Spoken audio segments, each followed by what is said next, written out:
Hola a todos y todas. Estrenamos hoy el canal Destripando la Máquina. En él vamos a profundizar sobre aspectos de la máquina más perfecta que podamos imaginarnos, el organismo humano. Vamos a ver distintos vídeos de tipo histológico, fisiológico, fisiopatológico, siempre de esta máquina que hemos dicho que es la más perfecta. Y hoy empezamos hablando de un tejido, el tejido epitelial. El tejido epitelial de revestimiento, que es el más estructural o de los más estructurales que vamos a encontrarnos en el organismo. Nos lo vamos a encontrar tapizando superficies, delimitando espacios, formando tubos por los que van a circular distintos tipos de sustancias. En fin, es un tejido muy versátil. Para verlos, vamos a utilizar una herramienta que os recomiendo muchísimo. Es el microscopio virtual de la Universidad de Michigan. Es una herramienta gratuita, súper completa, con la que podemos observar como si fuera un microscopio real un montón de tejidos.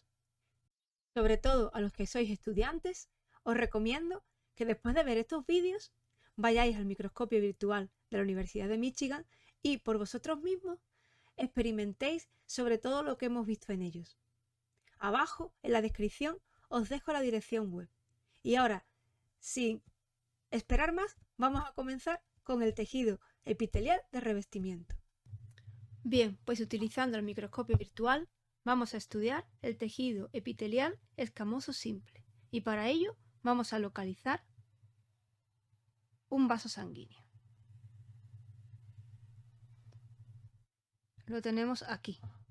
Tiene una forma un poco rara porque se ha aplastado por uno de los extremos y entonces tiene la misma forma de 8, ¿vale? Está aplastado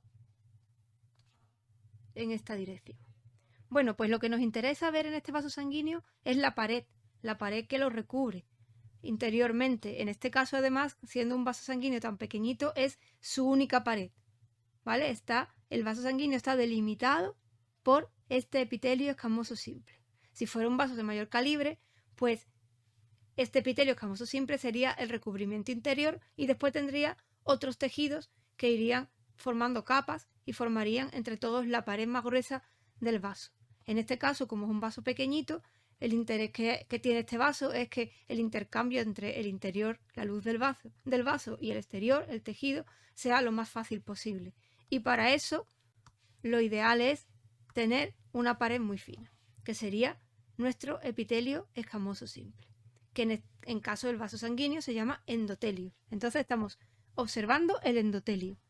¿Y el endotelio qué es? Pues esta capita, esta línea que vemos rodeando todo el vaso sanguíneo y que podemos percibirla básicamente por los núcleos de las células que la componen. ¿Veis?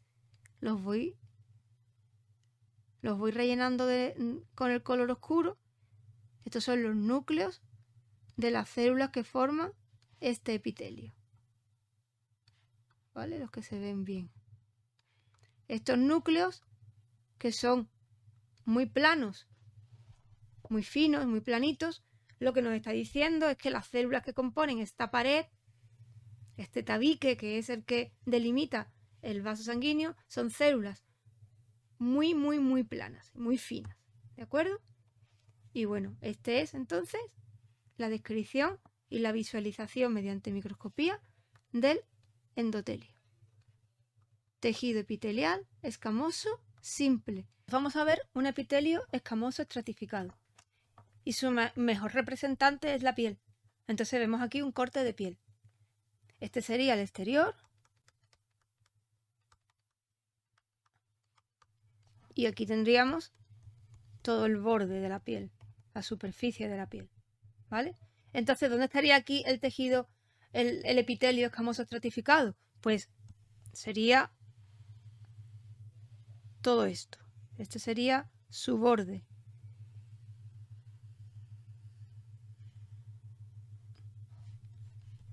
Este sería el epitelio, todo lo que yo estoy ahora mismo rayando.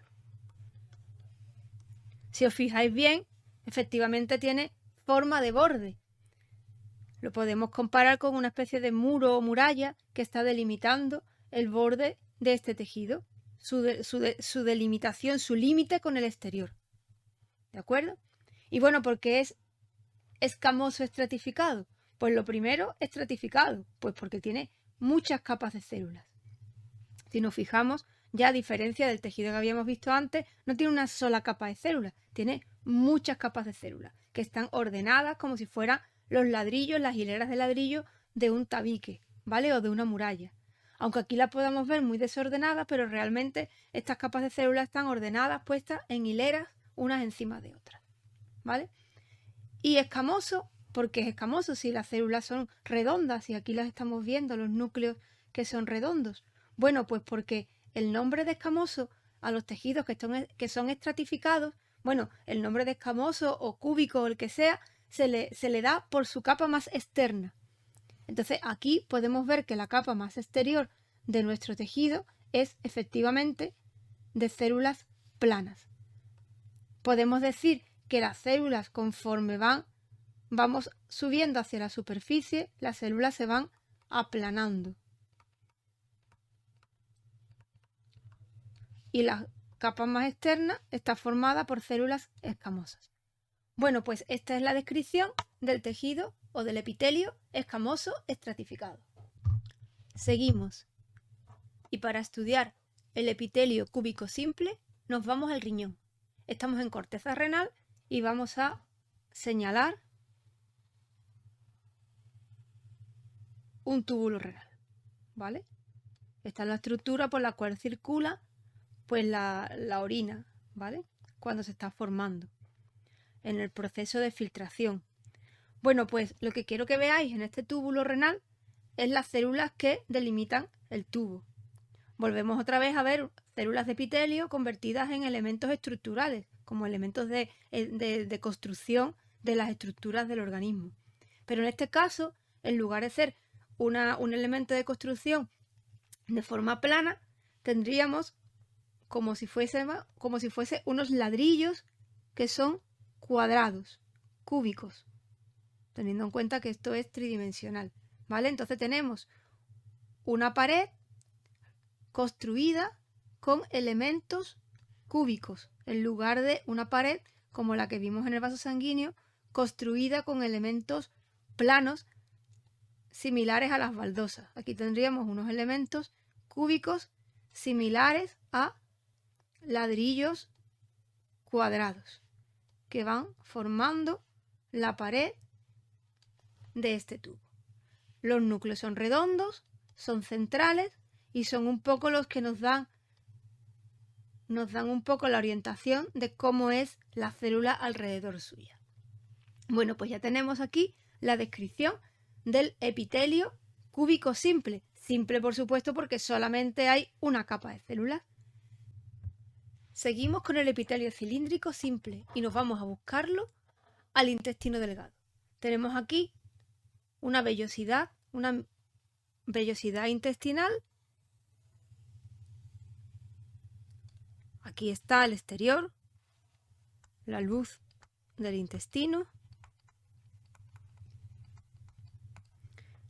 Y esta vellosidad intestinal está recubierta por un epitelio cilíndrico simple. ¿Y cómo sabemos que es cilíndrico simple? Pues lo de simple está claro, porque solamente tiene una capa de células que comienza aquí y acaba aquí. Esta es la capa de células que constituye esta pared que delimita el borde del intestino delgado.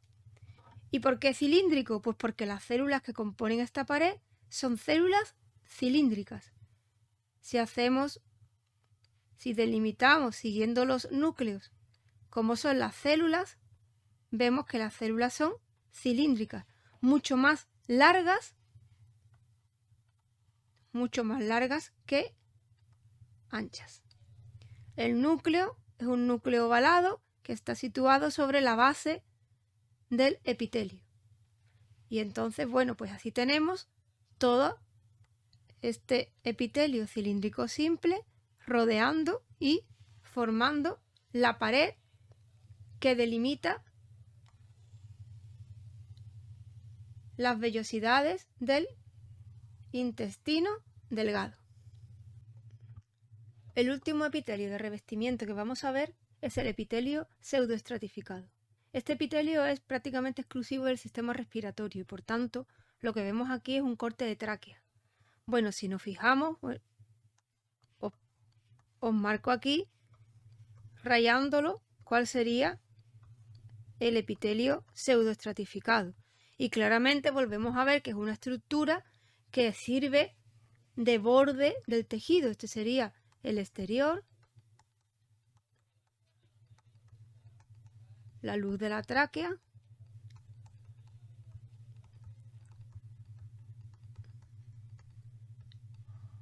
y este epitelio es el que actúa como pared para delimitar o para revestir el borde, la superficie interna de la tráquea y para delimitar el borde con el exterior, el límite con el exterior. Bueno, pues, ¿qué tenemos en este epitelio? Bueno, pues un epitelio que a simple vista podría parecer que es estratificado. ¿Por qué? Pues porque vemos aquí varios niveles de núcleos que van recorriendo toda la anchura, todo el tejido, ¿no? Todo lo ancho del tejido.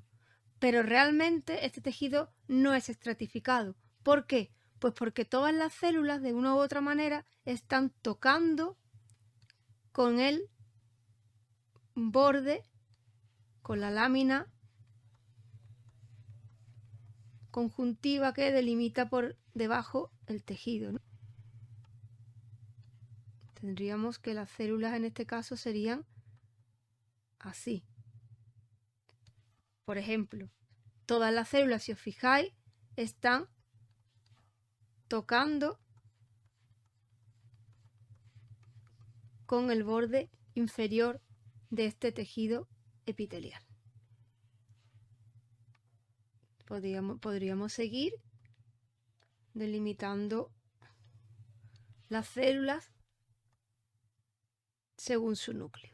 Entonces, este tejido que parece estratificado pero que no lo es, se denomina tejido pseudoestratificado y lo vamos a encontrar a lo largo de todo el sistema respiratorio. Es el epitelio típico del sistema respiratorio. En este caso, además, os cuento que tiene cilio, que son estos pelitos que se encuentran en la zona apical de las células que llegan hasta el borde más exterior. ¿De acuerdo? Pues aquí tenemos el tejido pseudoestratificado. Con esto hemos terminado. Si os ha gustado este vídeo, ya sabéis, darme un like y suscribiros si queréis seguir destripando la máquina. ¡Adiós!